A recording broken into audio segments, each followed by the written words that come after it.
It's been a while since I worked with this stuff, but I do remember how fun it is.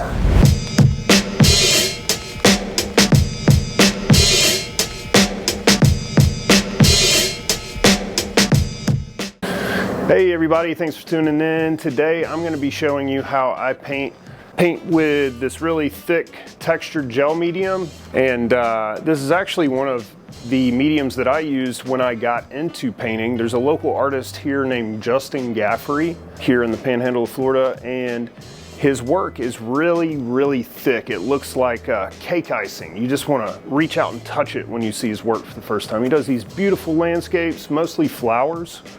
So anyway, when I saw his work for the first time, I was like, I've got to try that stuff. What is this stuff that he's using? Nowadays, he actually sells his own line of paints. It used to be made by a company called Liquitex that's still around there. But anyway, it's called gel medium.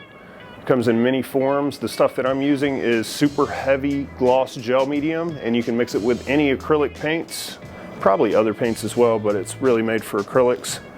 And so anyway, today I am making a piece of art for a client that already has a lot of my art. They've already got over $100,000 worth of my art in their house, and big, beautiful property.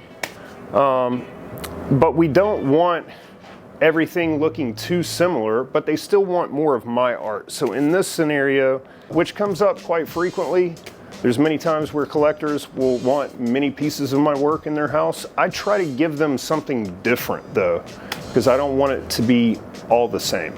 And that means like all the same color. I don't want everything to be all the same color, all the same composition. I just like to do different things. So in this scenario, I'm actually just working with a gel medium, and I'm doing a very simple pattern. This is a piece for their staircase, but really I just wanted to show y'all how I do this. It's actually really fun work. It's done with a palette knife, and if you have never tried to paint in this manner, you should go buy some gel medium and try it out for yourself, because painting with knives is fun. It's what got me into painting, actually. So Gaffery, he sells his paint straight out of the tube like this, which is pretty cool. And I don't know where we're gonna do this. This thing is still drying. We've had this on the table for, I don't know, about 2 weeks now.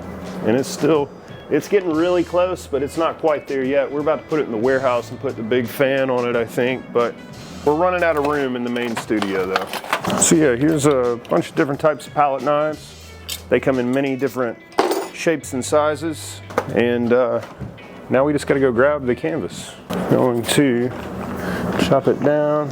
It's been a while since I worked with this stuff, but I do remember how fun it is.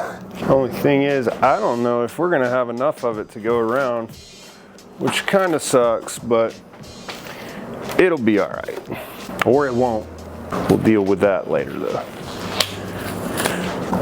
Stuff also comes in big buckets. It's like kind of like squeezing the last little bit of toothpaste out, but not. Actually, not at all, but whatever. Now the fun part. So I think this stuff's extremely fun to play with. One thing about it though, you can overwork it, especially once it starts to film up. You don't want to touch it. It takes a while to dry because it's so thick, but not as bad as that oil-based painting that we just put out in the warehouse. Those take longer than anything to dry almost. So it's not that bad. Just lots of strokes. Oh, you know.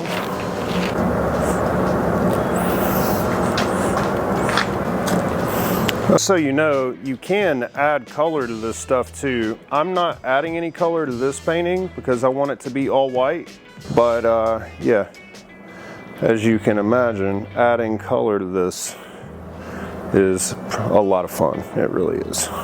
And it almost gives it like an oil-like finish, like an oil painting would be.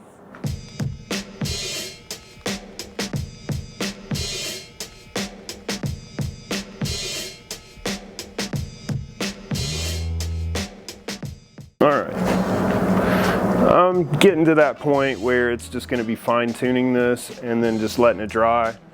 It's something like this usually takes 3 or 4 days to dry, depending on how much texture you have on it and like how much of the fan and airflow that you have on it. But yeah, I'm going to try to make more videos of content where I'm doing examples of using different mediums other than resin, as well as more resin videos too, because I know you'll like those.